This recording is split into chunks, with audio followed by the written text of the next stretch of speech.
কয়েকদিন আগে যে সিরাজগঞ্জ গোল চত্বরে বসেছিলাম, তারেক জিয়া সাহেবের গ্রামে গিয়েছিলাম এক মাহফিলে, গাবতলী থানা না, ওই গ্রামে গিয়েছিলাম আগস্টের 5 তারিখের আগে। স্টেজ থেকে তাড়তে তাড়তে মাঠের ভেতরে ওসি সহ আমার প্রায় 1-1.5 কিলোমিটার তাড়িয়েছে, পা মা কেটে। ওই দিন আমার গাড়িটা ড্রাইভারটা ধরে আটকে রেখে দিয়েছিল। পরবর্তীতে যাদের পাঠালাম তাদের বলেছে টাকা দিতে বলেন। কিসের টাকা দেওয়া লাগবে? 1,13,000 টাকা গুছিয়ে দিয়েছিলাম বিভিন্ন জায়গা থেকে। ওই দিন তো আমি নিজেই পালিয়ে বেড়াচ্ছি। মে মাসের মনে হয় শেষের দিকে হবে। আগস্টের 5 তারিখের পরে সেই দেশ পরিবর্তন হয়ে গেছে, ওর নামে বিভাগীয় মামলা হয়েছে। ওরে এখান থেকে পাঠিয়ে দিয়েছে কক্সবাজারের টেকনাফে। ওর বন্ধু এখানে চাকরি করে, আর একজন খোঁজ পেয়েছে যে আমার মাহফিল সিরাজগঞ্জে, ওই জায়গা থেকে চলে এসেছে। এসে আমি চা খাচ্ছিলাম, হঠাৎ করে এসে বলছো, হুজুর আসসালামু আলাইকুম, আমারে মাফ করে দেন। কে আপনি? বলছে আমি সে বসি আজাদ। আরে ভাই আপনারাই খুঁজছে, এদিকে আসেন। আপনারাই খুঁজতেছি। আপনি যে বেকার আমার গাড়িটা আটক করে নিয়ে এতগুলো টাকা নিলেন, আর আমার যে তাড়া দিয়েছিলেন, আমার বিভাগীয় মামলা হয়েছে, আমার চাকরি মনে হয় থাকবে না। আমারে দিয়েছে সেই বান্ধব কি কক্সবাজারের টেকনাফে। আমি অনেক কষ্ট করে এসেছি আমার এই বন্ধুর মাধ্যমে খোঁজ নিয়ে, আপনি আমার মাফ করে দিয়েন। কোনো অনুষ্ঠানে যেন অন্তত আমার নামে কিছু বললেন না। আমি কিছু বলবো না, আগে টাকা ফেরত দেন। আচ্ছা টাকা নেই, টাকা নেই তো কিসের মাফ? 7 দিন সময় দিলাম, টাকা ফেরত দেওয়া লাগবে। আপনাদের এই নাটোরের সন্তান একজন ছিল আব্দুল বারী রশিদি, এই যে সিংড়ায় বাড়ি, ওই ভাইয়ের গাড়ি আটকিয়েছিল। শেষ পর্যন্ত এখানে ডিস্টার্ব করা যাবে না, থাক এখানে দাঁড়িয়ে থাক ভাই, আপনি জানেন, আপনি এখানে এসে বসেন তো ভাই।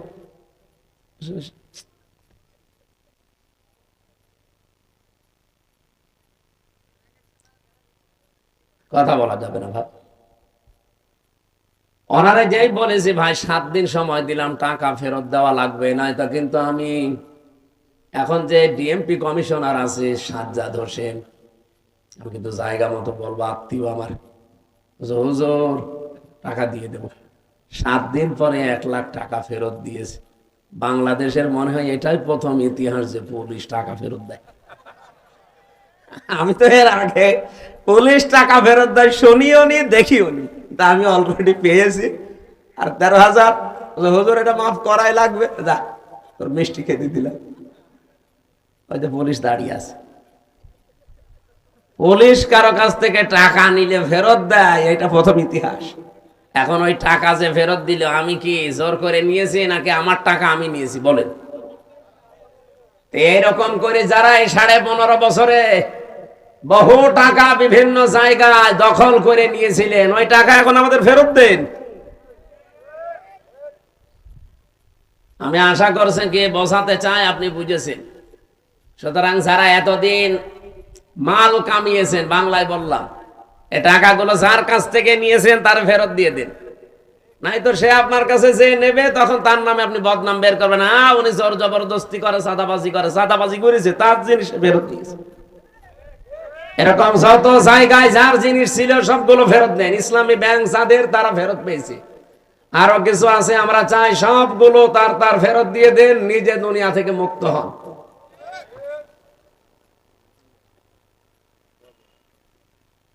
একজন ওসিকে পেয়েছিলাম জেলখানায়, আমি তো ফাঁসির কন্ডেম সেলে থাকতাম সব সময়।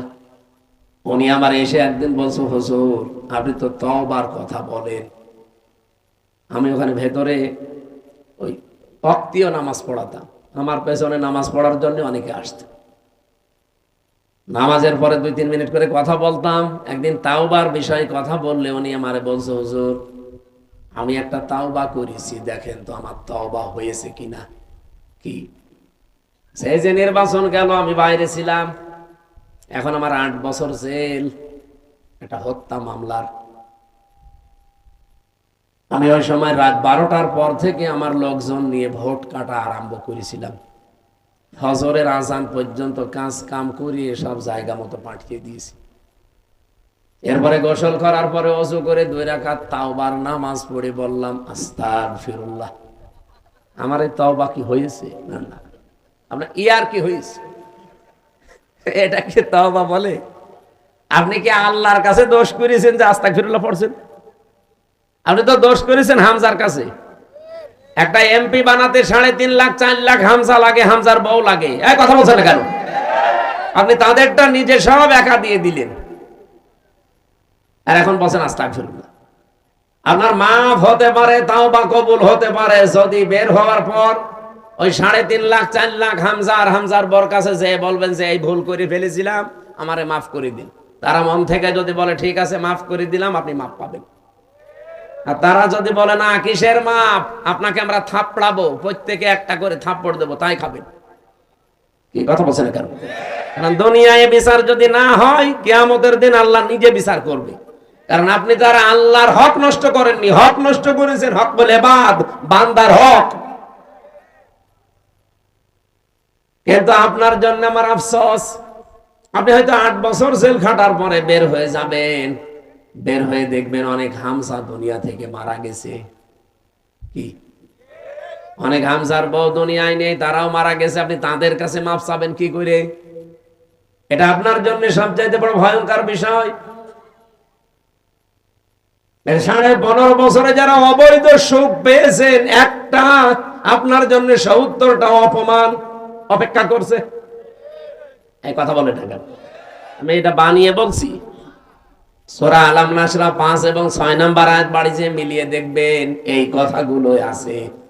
দুনিয়াতে যদি কেউ অবৈধ একটা সুখ ভোগ করে থাকেন, মাস্ট বি তার জীবনে কমপক্ষে 70টা অকল্যাণ, দুঃখ, কষ্ট আমার আল্লাহ এর সাথে সাথে রেডি করে রেখেছেন।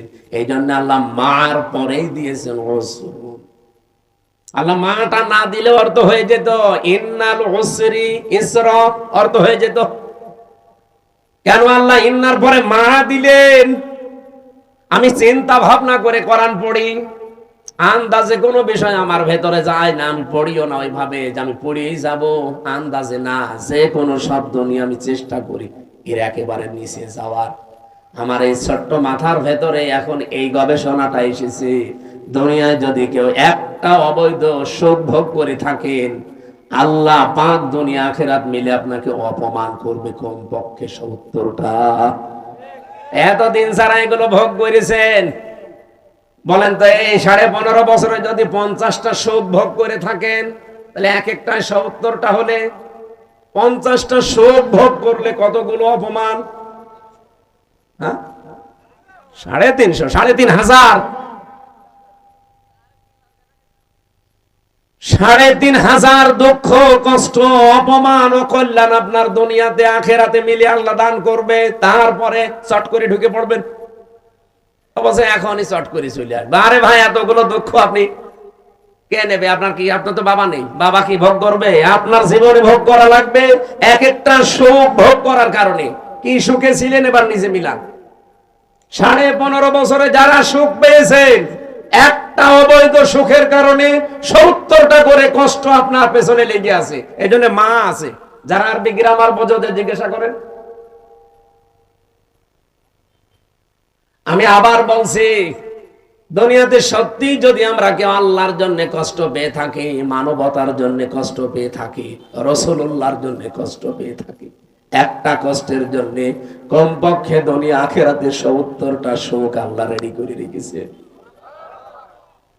এই জন্য আমরা আশায় বুক বাঁধি, যত কষ্ট এই দেশের মানুষেরা আল্লাহর জন্য, রাসূলুল্লাহর জন্য, ইসলামের জন্য, মানবতার জন্য সহ্য করেছি, আগামীর এই দেশ আমার আল্লাহ অবশ্যই অবশ্যই কোরআনের হাতে দেবেন। কোরআনে কারীম দিয়ে যদি এই দেশটা চলে, এর ভেতরে 500 আয়াত আছে শরীয়তের বিধান, 6,666টা আয়াতের মাত্র এই 500 বিধান যদি দেশে রাষ্ট্রীয় ভাবে কায়েম হয়ে যায়, আপনি দেখবেন এই দেশটা একটা মিনি জান্নাত হয়ে গেছে। মরণের পরে জান্নাত পাওয়া যাবে, সেটা তো অনেক পরে। প্রতিদিন যে দোয়া করেন রব্বানা আতিনা ফিদ দুনিয়া হাসানা ওয়া ফিল আখিরাতি হাসানা ওয়া কিনা আযাবান নার, আল্লাহ দুনিয়া দাও আগে, এরপরে আখিরাত দিও। কেউ কি আগে বলে আখিরাত দিও তারপরে দুনিয়া দিও? বলে কেউ? কেউ বলে না। আর আল্লাহ ওইভাবে শেখানো নি, উনি শিখিয়েছেন ধারাবাহিক। কাবা শরীফে গিয়ে দেখলাম রকনি আমিনি থেকে শুরু করে হজরে আসওয়াদ, এই জায়গাটা লক্ষ লক্ষ হাজিরা যাবার সময় এই আয়াতটা পড়ছে, রব্বানা আতিনা ফিদ দুনিয়া হাসানা ওয়া ফিল আখিরাতি হাসানা ওয়া কিনা আযাবান নার। বলেন আমিন। দুনিয়ায় আগে শান্তি দরকার। দুনিয়ায় শান্তি, স্বস্তি, নিরাপত্তা যদি সত্যি আমরা পেতে চাই, এটার বিকল্প দুনিয়ায় কিচ্ছু নেই। কারণ বহু মানুষ চেষ্টা করেছে এর আগে এটা বাদ দিয়ে, শান্তি দিতে পারে নাই। আপনি তাকান এই পৃথিবীর দিকে, কত মানুষ শান্তি দেওয়ার জন্য চেষ্টা চালিয়েছে, কিন্তু কাঙ্ক্ষিত মানের শান্তি দিতে পারে নাই। উন্নত দেশগুলোতে আপনি মনে করেন খুব শান্তিতে আছে, কোরআনের আইন বাদ দিয়ে না। আমি বাইরের দেশগুলোতে আমাদের নরসিংদীর বাবুরহাটের মতো শান্তি পাইনি। রাত 8টা, 8:30টার পরে বড় বড় মার্কেট গুলো, শপিং মল সব বন্ধ করে দেয়, কারণ নিরাপত্তা দেওয়ার মতো তাদের হাতে কোনো মাল ম্যাটারেস নেই। এত পাহারাদার, এত উন্নত প্রযুক্তি, এইটা যদি থাকে, তারপরও তো বাংলাদেশে এটা এখন নেই। মানে নরসিংদী বাবুরহাটে রাত 12টা, 1টা, 2টা নেই। দেখেন মানুষ কিভাবে ব্যবসা করছে। হযরত ওমর জানিয়েছিলেন কোরআনের 500 আইন যদি পৃথিবীতে কায়েম হয়ে যায়, হাজরে আসওয়াদ থেকে হাজরা মাউত পর্যন্ত, সানাই থেকে হাজরা মাউত, এ বিশাল রাস্তা, একজন সওদাগার লক্ষ লক্ষ টাকার মালামাল নিয়ে চলতে থাকবে। একজন যুবতী মেয়ে পোড়া শরীরে গহনা গাঁঠি নিয়ে চলতে থাকবে। ওর মনের ভেতরে একটা ভয় কাজ করবে না, শুধু আল্লাহর ভয় বাদে অন্য কারো। আমরা তো ওই রকম পরিবার চাই, ওই রকম সমাজ চাই, ওই রকম দেশ চাই। টেকনাফ থেকে তেতুলিয়া পর্যন্ত একজন মানুষ লক্ষ লক্ষ টাকা নিয়ে আসবে, ওর মনের ভেতরে ছিনতাইয়ের ভয় থাকবে না, চুরির ভয় থাকবে না, কোন ডাকাতির ভয় থাকবে না। একটা ভয় থাকবে, কার? বলেন বলেন। মিনি জান্নাত হয়ে যাবে দেশটা। ওই দৃশ্যটা আমরা চোখে দেখতে চাই। জীবনে প্রতিদিন আমার মনে হয় এই দোয়াটা আমি অন্তত যে কোনো একবার করি, আল্লাহ পৃথিবীতে কিছুই যদি তোমার কাছে কবুল না হয়, 3টা বছর বিনা কারণে জালেমদের জিন্দানখানায় বন্দী ছিলাম, কষ্ট তো কম বেশি পেয়েছি, ওরা আর আমাদেরকে আরো বেশি কষ্ট দিয়েছে। আমি তারেক জিয়া সাহেবের পিএস জনাব মিয়া নুরউদ্দিন অপু ভাই, ওনার বন্ধু গিয়াসউদ্দিন মামুন ভাই, এই 2 জনের সাথে আর আল্লামা মামুনুল হক, এই 4 জন আমরা পাশাপাশি ছিলাম 3 বছরে। মিয়া নুরউদ্দিন অপু ভাই আর মামুনুল হক, এই 2 জনের যে স্যাক্রিফাইস আমার প্রতি আমি জীবনও বলতে পারবো না। এই জন্য যেখানে যাই আমি অপু ভাইয়ের জন্য, মামুন ভাইয়ের জন্য, মামুনুল হকের জন্য আগে দোয়া করি নেই, আল্লাহ পাক দুনিয়া আখিরাতে তাদের যেন উত্তম পুরস্কার দান করেন। বহু কষ্ট পেয়েছে লোকগুলো বিনা কারণে, বিশেষ করে অপু ভাইয়ের মতো মানুষ। এখন পরিবর্তন হয়ে গেছে যতটুকুই, কি কষ্ট দিতে এই মানুষগুলো। 24 ঘন্টা সিসি ক্যামেরা লাগিয়ে, 2 জন পাহারাদার আমাদের 4 জনের জন্য আলাদা বসানো, 24 ঘন্টা তালা লাগানো, ফাঁসির কন্ডেম সেলে। মনে হচ্ছে আমরা কি করেছি। খালি ওনাদের তারেক জিয়ার সাথে সম্পর্ক আর আমাদের ইসলামের সাথে সম্পর্ক, এই তাছাড়া আমার কি দোষ পেয়েছিল বলে? আমারে মামলা দিয়েছে, আমি নাকি আনসারুল্লাহ বাংলা টিমের প্রধান, কি অসাতা আমি জানি না। সেই ভুয়া মামলা দিয়ে 3 বছর রেখে দিল। আরে জেলে দিলেও তো থাকা যায়, নাটোরে তো জেলখানা, জেলা কারাগার গুলোতে থাকা আর বাড়িতে থাকা প্রায় সমানই। কিন্তু আমাদের এই গেছিল হাই সিকিউরিটি জেলে, ফাঁসির সেল, কন্ডেম সেল, ওর ভেতরে আবার 24 ঘন্টা তালা লাগানো।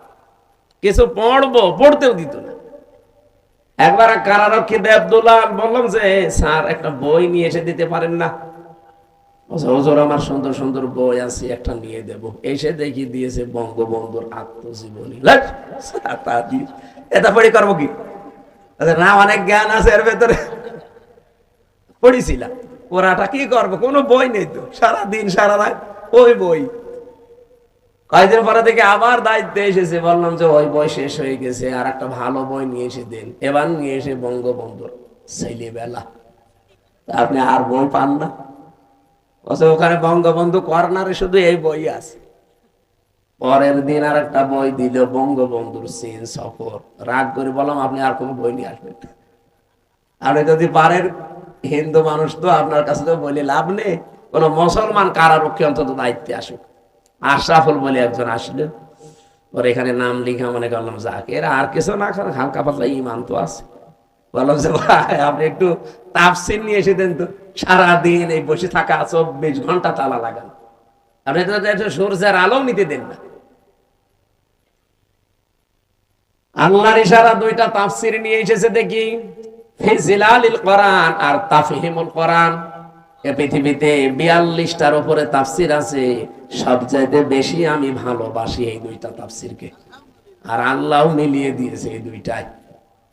ওখান থেকে বসে বসে যতগুলো বিষয় আমি নোট করেছিলাম, ওরা তো লিখতে দেয়নি ভালোভাবে, চুরি করে করে যা করেছিলাম ওইটা আজকের তেলাওয়াত খিত আয়াতের ভেতরে হালকা আছে। আমার এবার কোরআন থেকে আরম্ভ করি নাকি নাকি কষ্ট হয়ে যাচ্ছে, একটু বেশি সময় হয়ে গেল। সূরা মুলকের 2 নাম্বার আয়াত, মাত্র একটা আয়াত পড়েছি। এ মাথার ভেতরে আয়াত নিয়ে যত কথা সাজানো আছে, সারা জীবন যদি বলা যায় তাও শেষ হবে না, এত কথা আছে আয়াত। আমরা তাফসীর আকারে পড়বো এবং তাফসীর আকারে বলবো ইনশাআল্লাহ। জবান খুলে কোরআনের সোনালী আয়াত পড়েন। আউযু বিল্লাহি মিনাশ শাইতানির রাজিম।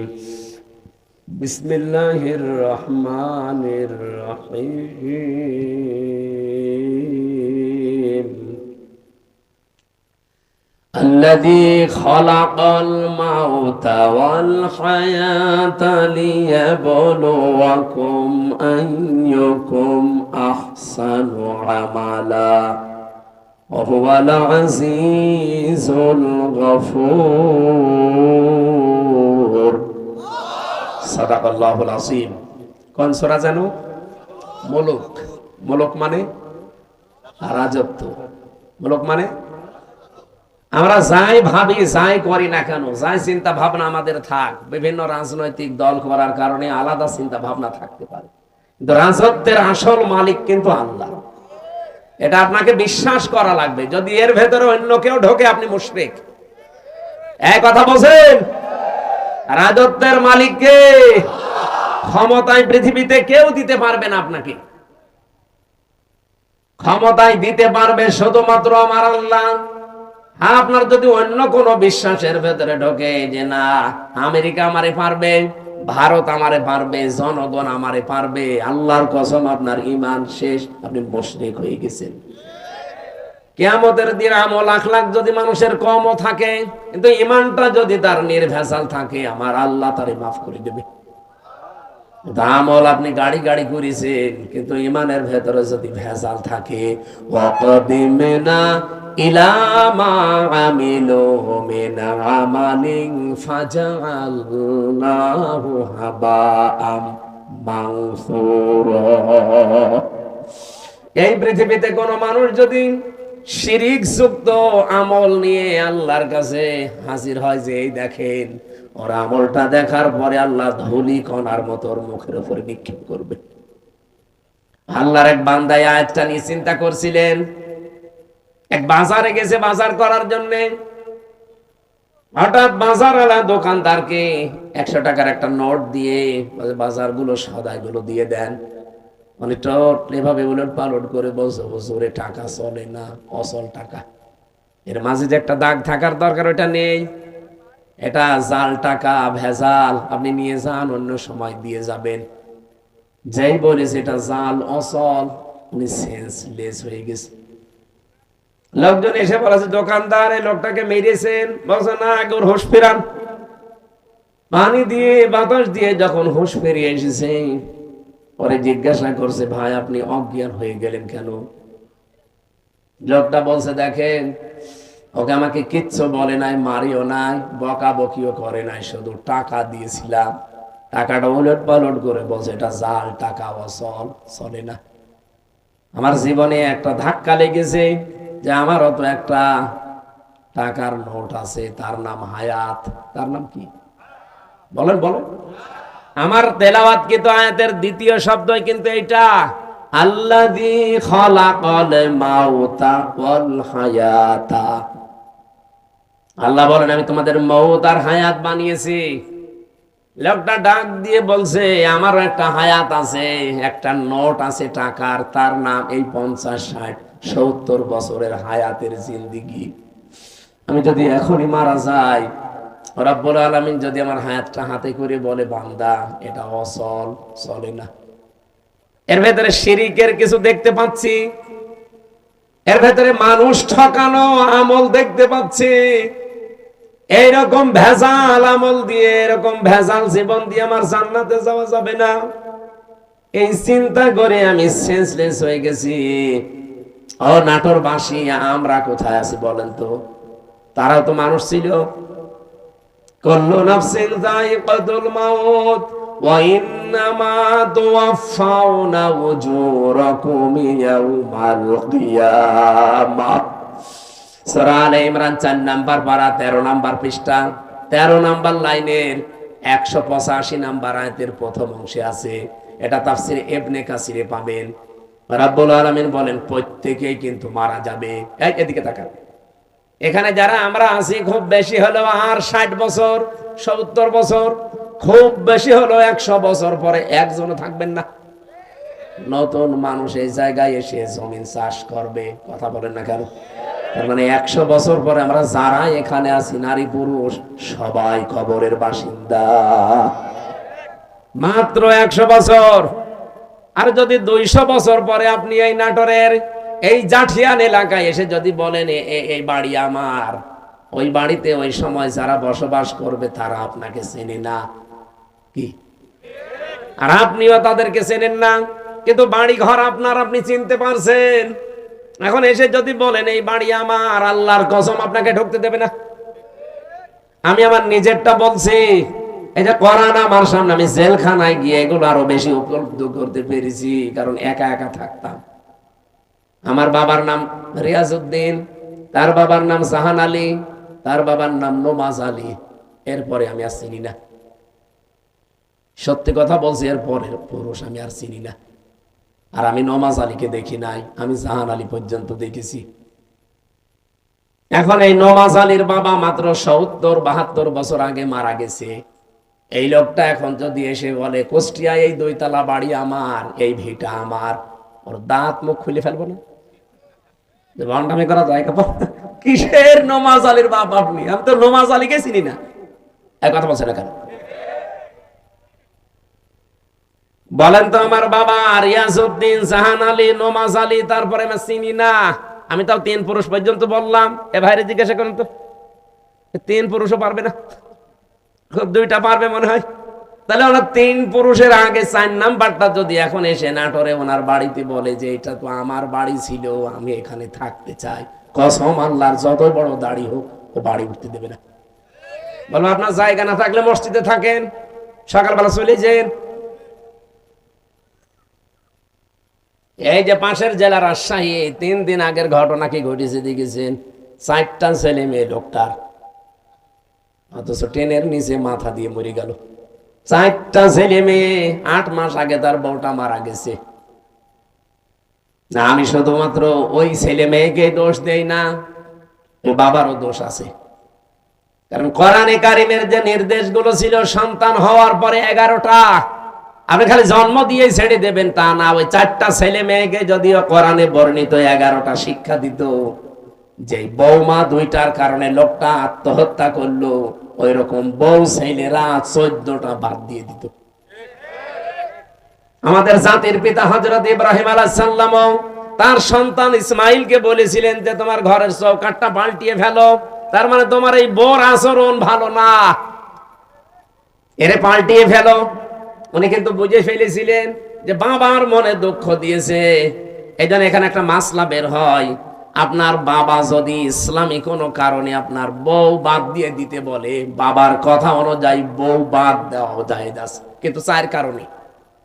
আপনি বাবা ওই যে যৌতুকের টাকা পাইনি এই জন্য বাদ দিতে বলছে, ওই রকম বাবার কথা মানা যাবে না। এরকম বাবা আছে না, যে চাহিদা ছিল সে পর্যন্ত হয়তো পূরণ করতে পারেনি। এমনকি অনেকে এই যে বরযাত্রী নিয়ে যাওয়ার সময় ছেলের বাবা এই কথা বলে যে বিয়ায় আমি কিচ্ছু চাই না, শুধু 500 লোক খাওয়াবেন। আপনি কি ফকির নাকি? আর বরযাত্রী যাওয়ার এই সিস্টেমটা বন্ধ করা দরকার। এটা ইসলাম না, এটা হিন্দুদের কালচার। কোথায় পেয়েছেন এই সিস্টেম? বরযাত্রী ইসলামে আছে, ইসলামে আছে অলিমা। অলিমা ছেলের বাড়ি হয় না মেয়ের বাড়ি হয়? আর যে বরযাত্রী কোন বাড়ি? কোথায় পেয়েছেন ভন্টামি? এটা বাদ দেওয়া লাগবে আজকে। যারা এখানে আছেন মুসলমান, অন্তত অন্য ধর্মের লোক নেই, আজকে থেকে হিন্দুদের এই কালচার বাদ। কোন বাড়িতে কেউ বরযাত্রীর দাওয়াত দিলে যাবেন না। বলে না ও হারাম, আমি খাবো কোন কারণে? কারণ মেয়ের বাবা যদি মন থেকে আপনাকে কিছু না দেয়, যা নেবেন একটা পান নিলেও পানটাও হারাম। আর আপনি মরণের খাওয়া খান, যে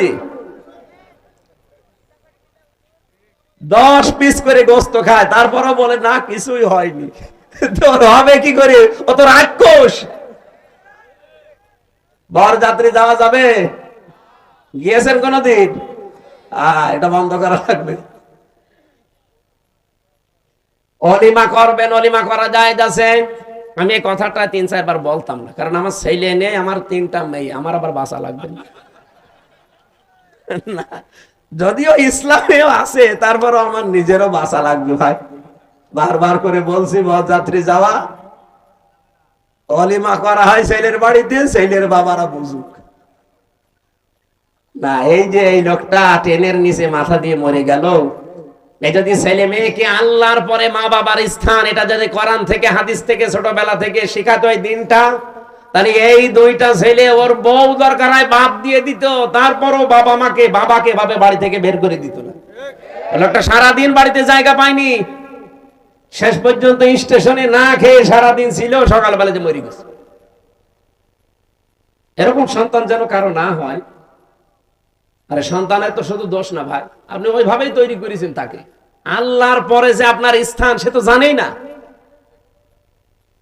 এখানে মাসলা হচ্ছে, বাবার কথা যদি শরীয়ত সম্মত হয়, বাবা যদি বলে বউ রাখা যাবে না, এর ভেতরে আমি শরীয়তের এই জিনিসগুলো ভুল পাই, তাহলে বাদ দিয়ে দেওয়া লাগবে। কিন্তু মায়ের কথা শুনে বউ তালাক দেওয়া জায়েজ নেই। এই মাসলাটা মনে রাখবেন। বাবার সম্মান কিন্তু মায়ের চাইতে খুব বেশি না, 3 গুণ বেশি মায়ের মর্যাদা। কয় গুণ? কিন্তু মায়ের কথা শুনে কেউ বউ তালাক দেওয়া জায়েজ নেই, কারণ শাশুড়ির সাথে আর বৌমার সাথে সম্পর্ক মেয়ে আর মায়ের মতো জীবনও হয়নি, হবেও না।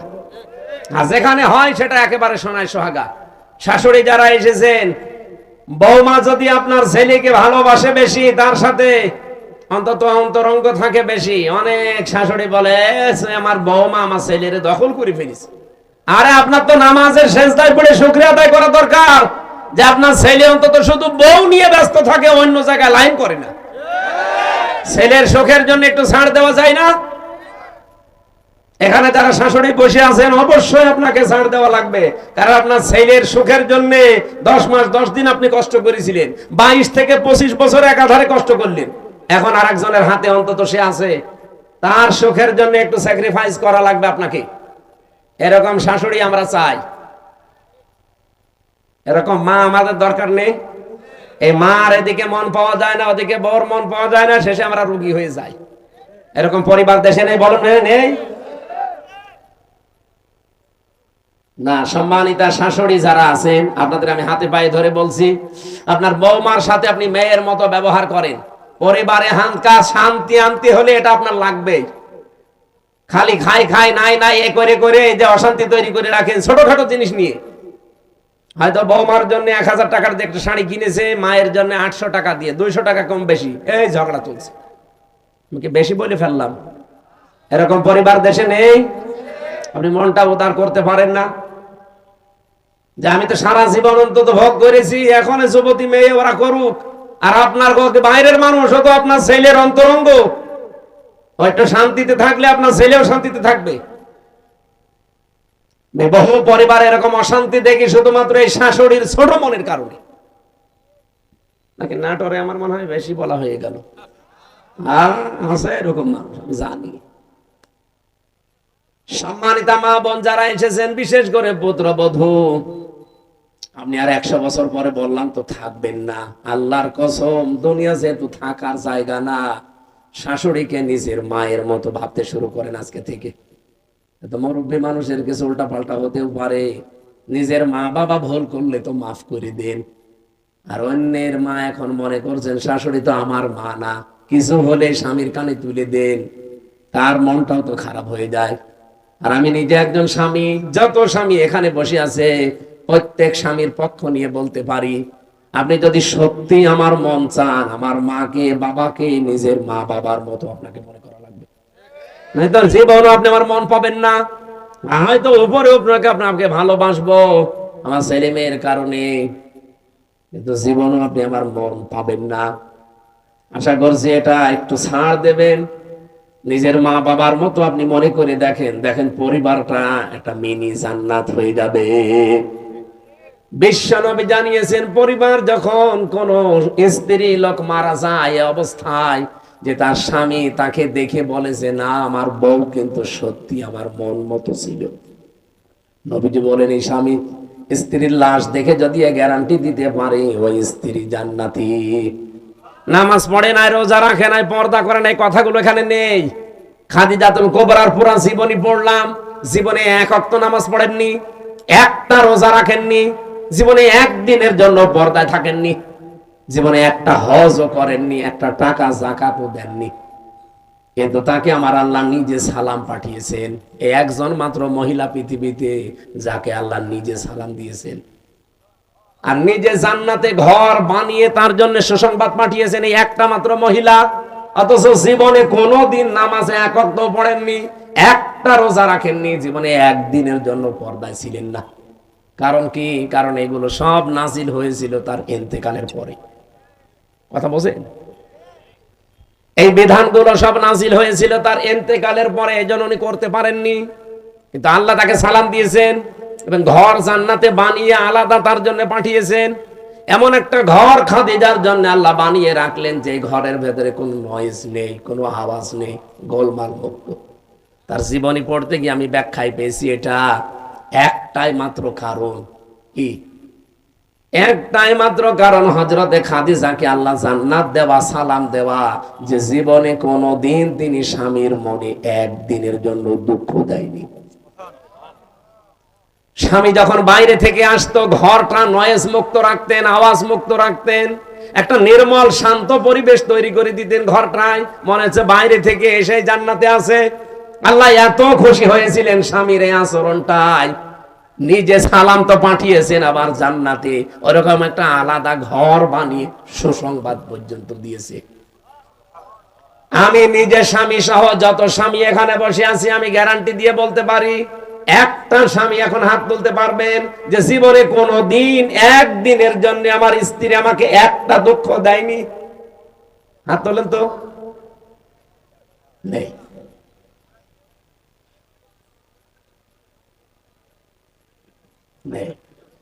এই দুইজন তো হাত তুলতে পারে। ক্যামেরা এদিকে মারো না, আমি হাসির জন্য বলি নাই, চিন্তা করে দেখেন আমিও হাত তুলতে পারলাম না, যদিও ম্যাডাম মনে হয় দেখছে, যা করে করুক, কপালে যা আছে হবে। কি আশ্চর্য! মেয়েরা, এই যে হাজার হাজার মহিলারা বসে আছে, ওরা মনে করে নামাজ পড়লে, রোজা রাখলে আর কালো বোরকা পড়লে আমি জান্নাতি। কে বলেছে আপনাকে? খাদিজা তো জীবনে এক ওয়াক্ত নামাজ পড়েনি, একটা রোজা রাখেনি, একটা দিনের জন্য পর্দায় ছিল না। জীবনে কোনোদিন একটা দিনের জন্য, একবারের জন্য স্বামীর মনে তিনি দুঃখ দেয়নি। এরকম স্ত্রী তৈরি করা দরকার না? এখানে যারা বসে আছেন, আল্লাহ যেন খাদিজার মতো তৈরি করে দেন আপনাদের। বলেন আমিন। না, সিস্টেমটা যদি উল্টিয়ে ফেলি, ওরা যদি বলো হুজুর এটা একটু বলেন তো, এখানে এমন কোন স্বামী আছে কিনা যে জীবনে একদিনের জন্য স্ত্রীকে একটা দুঃখ দেয়নি? একটা না, প্রতিদিন 20টা করে দুঃখ দিচ্ছে। আমাদেরকে হযরতে আলীর মতো হওয়া লাগবে। আল্লাহ আমাদেরকে এই মানুষগুলোর জীবনের সামনে রেখেছেন কেন? শিক্ষা নেওয়ার জন্য। পরিবারটা জান্নাত হয়ে যাওয়ার কথা, অথচ 100টার প্রায় 99টা পরিবার এখন শান্তি নেই। সে আলেম বলেন, হুজুর বলেন আর জেনারেল বলেন, সবগুলো এখন অশান্তি, এই শুধু ছোট মনের কারণে। আমি দুনিয়ার একটা হিসাব দিচ্ছিলাম, আমি নিজের দাদার বাবাকে পর্যন্ত আর চিনতে পারছি না। 200 বছর পরে আমিও যদি কুষ্টিয়ায় আমার ওই বাড়িতে এসে বলি এই বাড়ি আমি বানিয়েছিলাম, আল্লাহর কসম 200 বছর পরে যারা ওখানে বাস করবে আমারে কুষ্টিয়ায় ঢুকতে দেবে না। এই হচ্ছে দুনিয়া। আল্লাহ এর পরের অংশে দিয়েছেন, ওয়া ইন্নামা তুওয়াফাউনা উজুরাকুম ইয়াউমাল কিয়ামাহ। ও পৃথিবীর মানুষেরা, বুঝে শুনে কাজ কারবার করবা, যা করো না কেন এইটা কিন্তু তোমারে দেওয়া হবে। যা করবা এইটাই তোমাকে দেওয়া হবে। ফামান যুহজিহা আনিন নার, এইটা বলার জন্য আমি এ পর্যন্ত আসলাম, ভালো করে শুনবেন। ফামান যুহজিহা আনিন নার ওয়া উদখিলাল জান্নাতা ফাকাদ ফাজ। এখানে আয়াতের 2টা তাফসীর হয়। আলেম যারা আছেন তাদেরকে বলছি ভালো করে মিলাবেন। প্রথম তাফসীর হচ্ছে, ওই লোকটার জীবন আসল সফল, যাকে আল্লাহ জাহান্নামের আগুন থেকে মাফ করে দিয়ে জান্নাতে দিয়ে দেবে, সেই লোকটা সফল।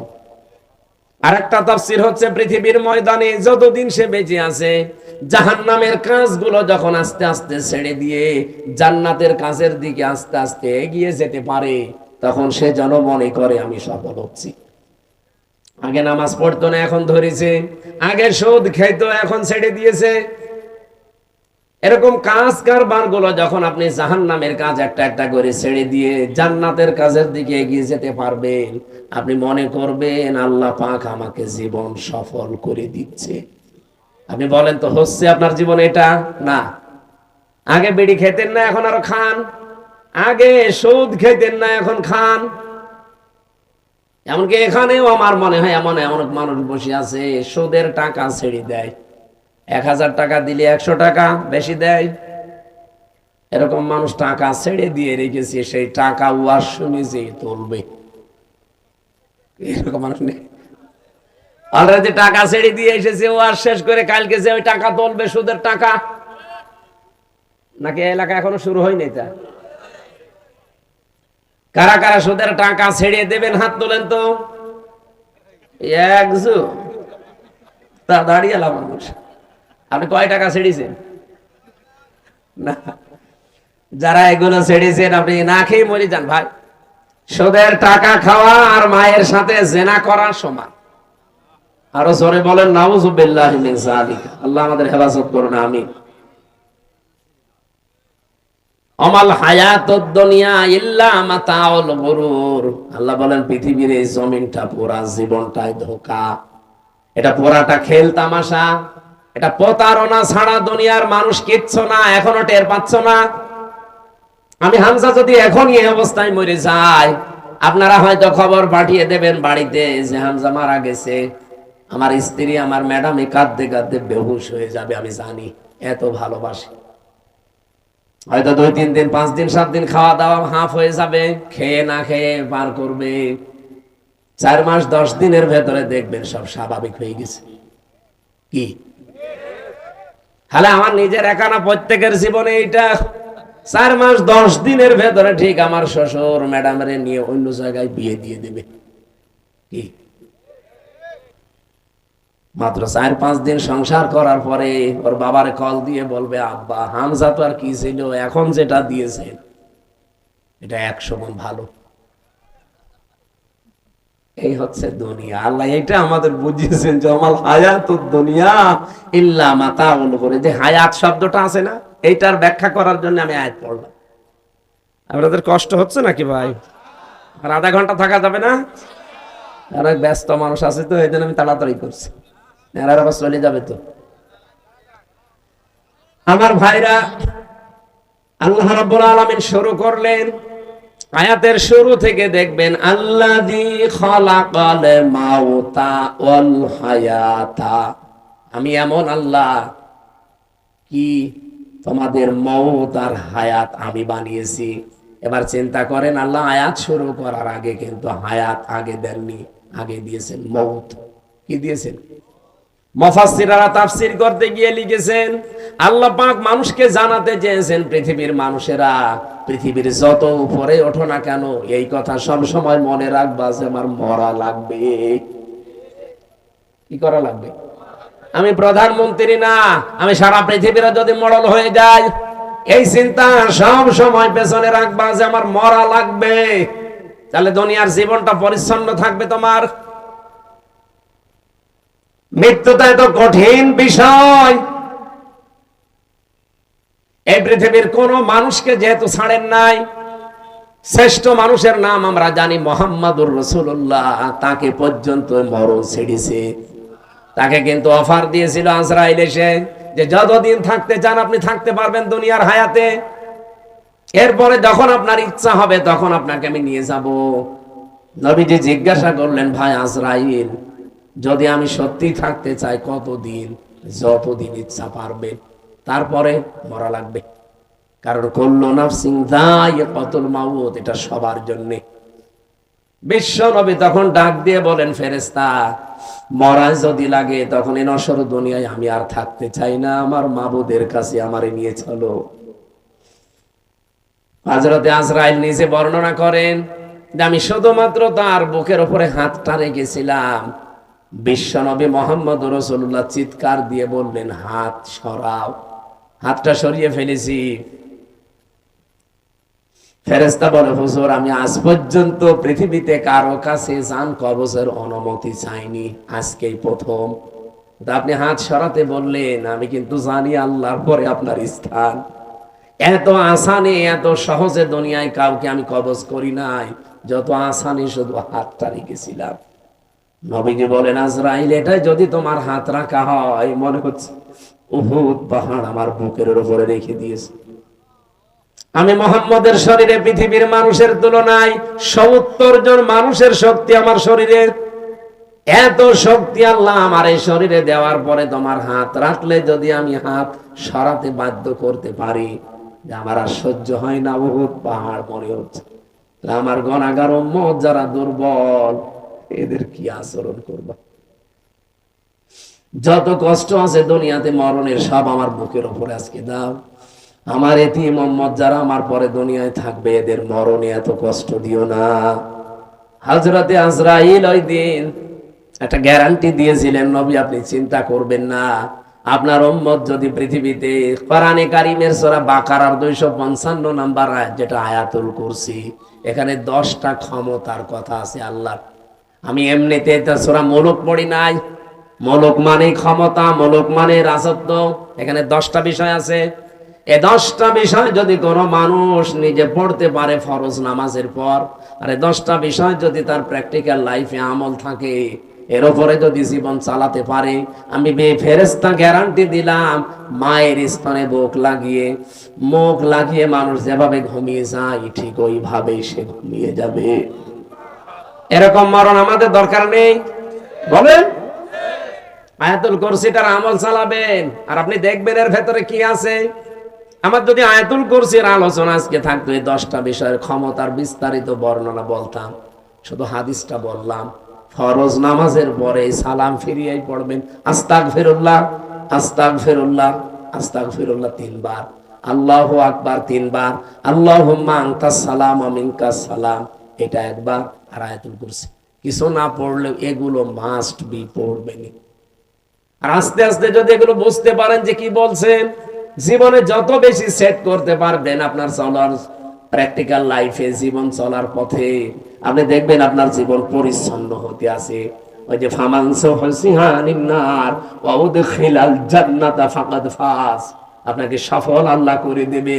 আস্তে আস্তে জাহান্নামের কাজ আপনি ছেড়ে দেবেন, জান্নাতের কাজের দিকে আপনাকে ঠেলে ঠেলে আল্লাহ দিয়ে দেবে। আমরা এরকম একটা সুখের মরণ চাই। এরপরের শব্দ ছিল আল হায়াতা, আল্লাহ হায়াত বানিয়েছেন। হায়াত কয় প্রকার? ওরা কোরআন শরীফ পড়ে আমি হায়াত পেয়েছি 5 প্রকার। প্রথম হায়াতে আমরা যেটা ছিলাম তার নাম আরওয়া, রুহের জগৎ, যেটা হযরতে আদম নবীর পৃষ্ঠদেশ থেকে আমাদের সবাইকে আল্লাহ একদিনে বের করেছেন। এই জন্য পৃথিবীর প্রতিটি মানুষের হায়াত সমান। এখানে এই তথ্য জানেন না অনেকে। দুনিয়ায় যত মানুষের আগে এসেছে, যত মানুষ এখন আছে, কিয়ামত পর্যন্ত যারা আসবে, সবার হায়াত সমান। এদিকে তাকান, সবার হায়াত সমান। আমি আপনাকে একেবারে শেষ পর্যন্ত মিলিয়ে দেব। আদম আলাইহিস সালামের পর থেকে দুনিয়ায় যারা এসেছে তারা 1000 বছর, 950 বছর এরকম হায়াত পেত। তারা ওই সময় থেকে চলে গেছে। এরপরে যারা আস্তে আস্তে সিরিয়ালে আসছে, 150 বছর, 200 বছর, 50, 60 বছর পরে পরে চলে যায়, নতুন মানুষ আসে। এই যারা চলে গেল ওরা কোথায় যাচ্ছে? এই যে হায়াত 5 প্রকার বললাম কেন? আল্লাহ পাক প্রথম হায়াত দিয়েছে আলমে আরওয়া, যেটা আমরা সবাই একসাথে ছিলাম। দ্বিতীয় হায়াতের নাম হচ্ছে আলমে বুতুন, যেটা মায়ের পেটে থাকা লাগে নির্ধারিত সময়, নিম্ন থাকা লাগে 6 মাস, সর্বোচ্চ 10 মাস 10 দিন, ওটা একটা নির্ধারিত পিরায়। এরপরে আর একটা হায়াত আছে, তার নাম আলমে দুনিয়া, যেটা আমরা আছি এখন। এরপরে সামনে আরো 2টা বাকি আছে। একটা হচ্ছে আলমে বারজাখ, যেটা কবরের জগৎ বলে।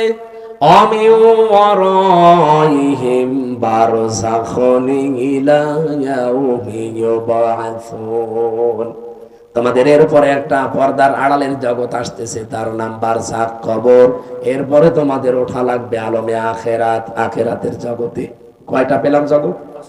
বলেন বলেন। একটা অলরেডি পার হয়ে গেছে নাকি? 2টা পার হয়ে গেছে। একটা আলমে আরওয়া আর একটা আলমে বুতুন, মায়ের পেট।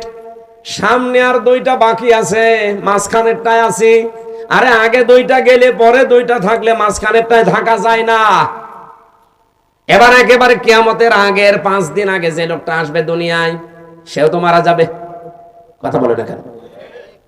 আদম নবীর পরে যে লোকটা দুনিয়ায় এসেছিল, সে 900 বছর মনে করেন ছিল। এই 900 বছর পরেই তো এখন তার আলমে বারজাখ শুরু হয়ে গেছে, কবরের জগৎ। আর কিয়ামতের 5 দিন আগে যে লোকটা আসবে, সেও তো কবরে 5 দিন থাকবে। এই যে আমি হায়াত সমান বললাম প্রত্যেকের, কেন বলেছি জানেন? আমরা তো সবাই একদিনেই আদমের পেট থেকে বের হয়েছিলাম, কিন্তু আগে পরে আসার কারণে প্রত্যেকের কবরের জগৎ কিন্তু একই। হয়তো তারা আগে পাল্টিয়েছে, আমরা পরে আসতেছি। আমরা চলে যাওয়ার পরে যারা আসবে ওরা তো এখন ওই রকম কবরের জগতে আছে। বারজাখুন মানে কি? এই পর্দার আড়াল। এই যে পর্দা দেওয়া আছে, এর পেছনে যারা আছে ওরা সিরিয়াল করে আসবে, আমরা ওখানে চলে যাব। তাহলে পৃথিবীতে যত মানুষ এসেছে আসবে, এখন আছি, সবার হায়াত কিন্তু সমান। হয়তো দুনিয়ার হায়াত একটু কম বেশি হয়, তা 5 বছর, কেউ 10 বছর, কেউ 50, 100 বছর।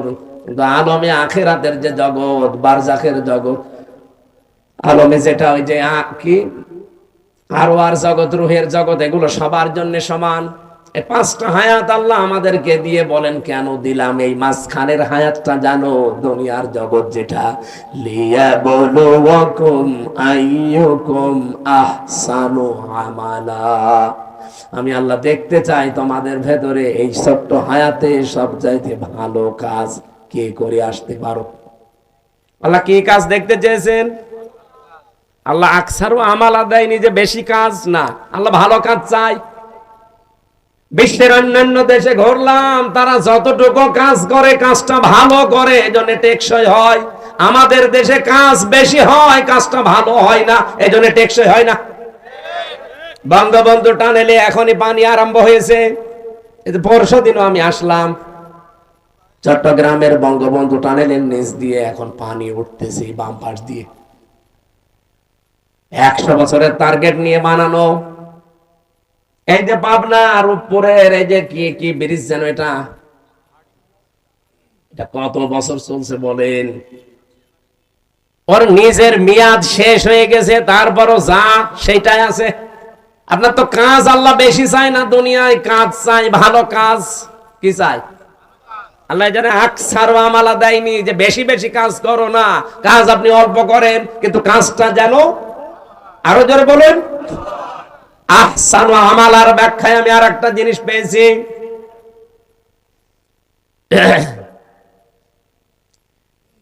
মরণের পরে যেহেতু একটা জিনিসের হিসাব আল্লাহ নিজে ধরবেন, তার নাম ওই যে মিজান। আমরা নাম শুনি যে মিজানের পাল্লায় আল্লাহ মাপ দিবেন। মিজানের পাল্লায় মাপবে না, কি মাপবে? আমল। বলেন বলেন, আমল মানে কাজ। কে বলেছে আমল মানে নেকি? নেকির আলাদা শব্দ আছে, আর সাওয়াবুন মানে নেকি, আর আমল মানে। কিয়ামতের ময়দানে তাহলে আমল মাপ দেবে। আমল মানে আবার বলছি বাংলায়, বলেন বলেন, আর একবার বলেন ইংরেজিতে ওয়ার্ক।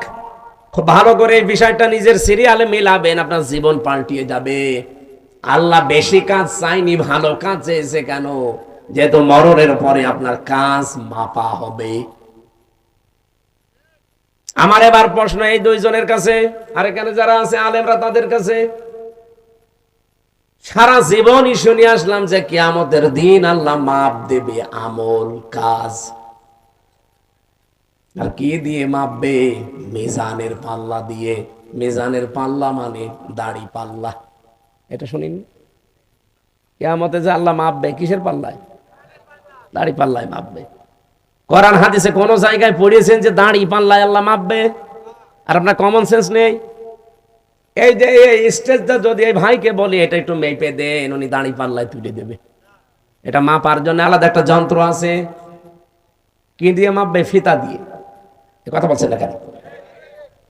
এই যে পানির বোতল দিয়েছিল, এখন যদি বলি ভাই পানিটা মেপে দেন, ফিতা দিয়ে মাপবে। কি দিয়ে?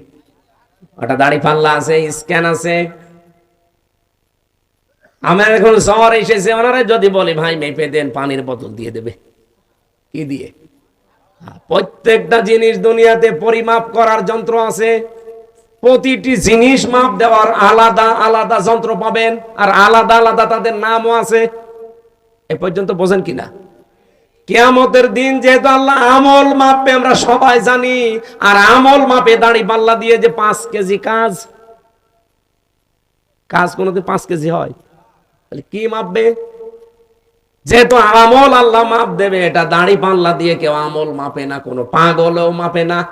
আমল বা কাজ, ওয়ার্ক, এটা মাপতে হয়, পরিমাপ করা আলাদা যন্ত্র আছে, তার নাম গুরুত্ব। কাজ মাপতে হয় গুরুত্বের ভিত্তিতে। আপনি কি নতুন শুনছেন? জীবনে কোনোদিন তাফসীর পড়েননি নাকি এইভাবে পড়েননি? কিয়ামতের দিন আল্লাহ মাপ দেবে, আমরা সারা জীবন শুনে আসছি আমল।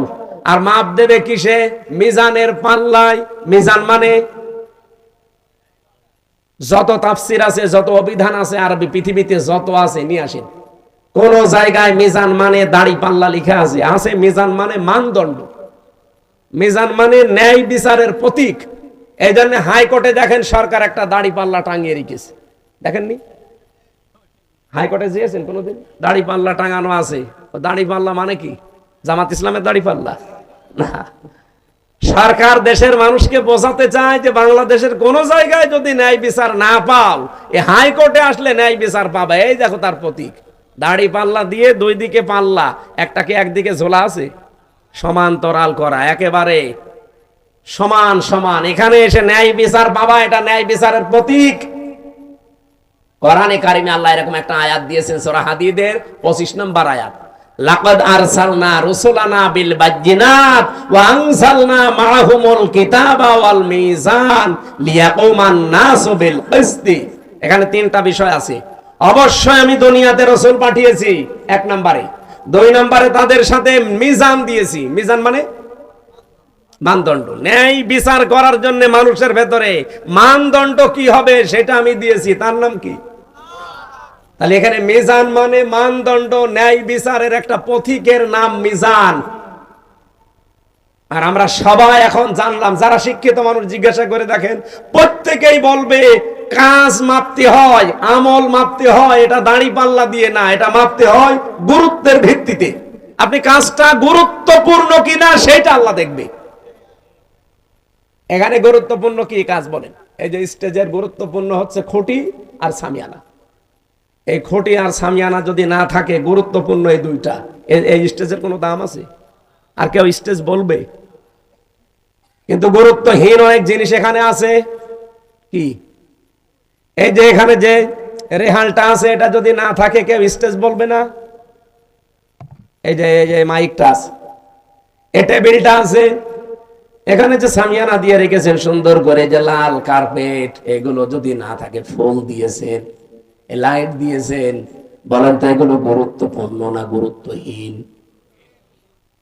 এত সহজ করে বাংলা ভাষায় বোঝানোর পরেও যদি না বুঝে, আমার মনে হয় আপনাদের কোরআন শরীফ, বুখারী শরীফ দেওয়ার হবে না, এখন বাকারি শরীফ লাগবে। তাছাড়া কিভাবে বলবো বলেন তো? সারা জীবন কি শুনে আসলো যে কিয়ামতের দিন মিজানের পাল্লায় আমল মাপবে। আমল মানে কাজ। এই কেজি, এইদিকে 5 কেজি গোনা তুলে দেবে, এইদিকে 6 কেজি নেকি তুলে দেবে, একদিকে ভার হয়ে যাবে, জান্নাতে চলে যাবে। আরে ভাই, আমল কাজ মাপে মানুষ দাড়ি পাল্লা দিয়ে? কোন পাগলে বিশ্বাস করবে? কাজ মাপতে হলে গুরুত্বের ভিত্তিতে মাপা লাগে। আমি এই ভাইকে বললাম, ভাই কুষ্টিয়ায় যান, এই কাজটা করে আসেন। বিকালে বেলা দেখে উনি কাজে না যেয়ে ওই নাটোরের মোড়ে মার্বেল খেলছে। আমার কথার গুরুত্ব দিয়েছে? কাজের গুরুত্ব দিয়েছে? আল্লাহ পৃথিবীতে গুরুত্বপূর্ণ কাজ দিয়েছেন আমাদের জীবনে 500টা। কয়টা? এই কোরআনে আছে 6666 আয়াতের 500 আয়াত শরীয়তের বিধান গুরুত্বপূর্ণ, যেটাই খুঁটি আর সামিয়ানার মতো। এটা না থাকলে যতই আনুষঙ্গিক কাজ করেন, একটা কাজের মূল্য থাকবে না। কারণ খুঁটি নেই, সামিয়ানা নেই, জীবনে এখানে কেউ আসবেও না স্টেজ বলি। আমি আশা করি কথা কি বোঝাতে চাই আপনি বুঝেছেন। জীবনের গুরুত্বপূর্ণ এই কাজগুলো আজ আমাদের নেই। গুরুত্বহীন যেগুলো, এই টিস্যু বক্স, এই যে এইটা, এই যে সামিয়ানা, এই যে মাইক, এই কার্পেট, এগুলো না হলেও চলে। হয়তো ওইগুলো নিয়ে আমরা আজ মারামারি করছি। বলেন, ওইগুলো নিয়ে আজ বাংলাদেশে মারামারি, শুধু দল বেদলে বিভক্ত। অথচ এই 500 আয়াত নিয়ে কোনো জায়গায় মারামারি হয় না। এই 500-র ভেতরে একটা আইন হচ্ছে আল আকিমুদ্দিন ওয়ালা তাতাফাররাকু ফি। এই জমিনে আল্লাহর দ্বীন কায়েম করা লাগবে, এখানে কোনো ফতোয়াবাজি চলবে না। এই জায়গায় কোনো ফতোয়া নেই, যত ফতোয়া সব মাথায় টুপি কয় কলি দিয়েছেন এটা নিয়ে। আরে রাজশাহী, চাঁপাইনবাবগঞ্জ, নওগাঁ, নাটোর, এগুলোতে আরো বেশি। আমিন জোরে বলবেন, আসতে বলবে, এই নিয়ে মারামারি করে। গুরুত্বপূর্ণ কাজগুলো আগে করেন, কারণ কিয়ামতে আল্লাহ এইটাই মাপবে।